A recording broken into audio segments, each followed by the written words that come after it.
Hi, I'm Trevor Conquergood. Welcome to this week's R&K Software Club Video of the Week. And today my topic is going to be about two tools that are very similar to each other. One is called the Create Outlines tool, and the other one is called the Contour tool. And they're right side by side up here in the red tool group. And so what we're going to do, I'm just going to go ahead and show you that this tool works by, you see, the tools are currently dim. And the reason they're dim is because I would need to first select something. So if I use my select tool and I select any shape, now I can use these tools. So create outlines or contour. And they're very similar tools that can often, you could use one or the other, but there are some differences. And so I thought I would talk about them. And first of all, if you click on create outlines, it's going to create an outline around the triangle, which is the only shape I currently have selected. But it will work with as many shapes as you want. In other words, I can select all the shapes, and it will create an outline that goes around the common shape of all of them. But for right now, we'll just do the triangle. So we're going to create 4 outlines. They call them ripples. So 4 ripples, 5 millimeters apart, and they'll cascade, which means they'll get further and further away from the shape. You see that? So it took, and it created 1, 2, 3, 4 outlines around that triangle. And I'm just going to hit undo, select the triangle again, and click on the same tool, create outlines. And this time try spiral. You see you have options for cascade or spiral. And when you choose spiral, the outline goes around and around, but it stays one continuous line. See, it kind of actually starts right here. And as it come down and around here, let's change the color of this outline. I'll just select on that one outline and make it, I don't know, what's a good color to choose? Purple or something that's not in the design currently. So you can see it starts here and it comes down, goes around, and goes around. And when it gets back to the beginning, it doesn't actually connect to where it started. It's managed to kind of space itself with each kind of side a little further from the triangle. And then it gets a new row and a new row and a new row. And so it's all one line. You know, if I choose on run stitch, it's all a run stitch. Or if I choose on motif, it's all motif. If I choose on steel, it's all steel. But it's all one line. You know, and that's very different than if I click on the tool or the shape and use the tool to cascade, in which case it makes 4 individual lines, and those 4 individual lines, here let's again change them to be a different color, and just click and move them over. They may be together in terms of when you look at them in the artwork, it looks like they're all one thing, but really they're 4 individual lines, and if you want to, you can break them apart. And when I break them apart, I can select them individually and change just one of them at a time to be some kind of an embroidery, you know, motif fill or run stitch fills, or, you know, whatever you want to put along here. And so that's the contour tool, or sorry, that's the create outlines tool that we've been using. All of this with the create outlines tool. And so what's different now, so if I click on the same triangle and then use the contour tool, so I get a different menu. And here I have some different options. You see at the contour tool, you have the ability to go to the outside, the inside, or both. And that's a little bit different from the outlines tool, because on the outlines tool, they only really go to the outside. And so I can do 4 to the outside, undo, or select it again and this time do 4 to the inside. And so it'll create 4 lines going to the inside of our triangle as opposed to the out. And so that's something that's fundamentally different. The contour tool does not have the ability to do sort of like the spiral effect. It does have the ability to do both, which means it'll make outlines or contours to both the inside and the outside of the shape.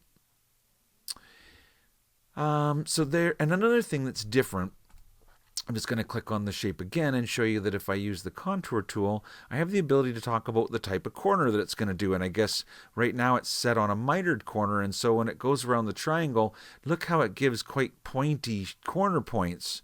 When we used the outline tool, it was definitely doing kind of the carved, the smoothed out corners. And so that's another thing that's different about using the contour tool, is that you can I guess decide, because if you want to round or bevel the corners would be another option. So now it goes and kind of like you can see what it's doing. It's kind of like squaring off the corners, if you will. And so I'll undo and undo one more time. And then the last option in there, I guess, was round corners. Okay. And so that goes round and around and around. Now I'll hit undo again.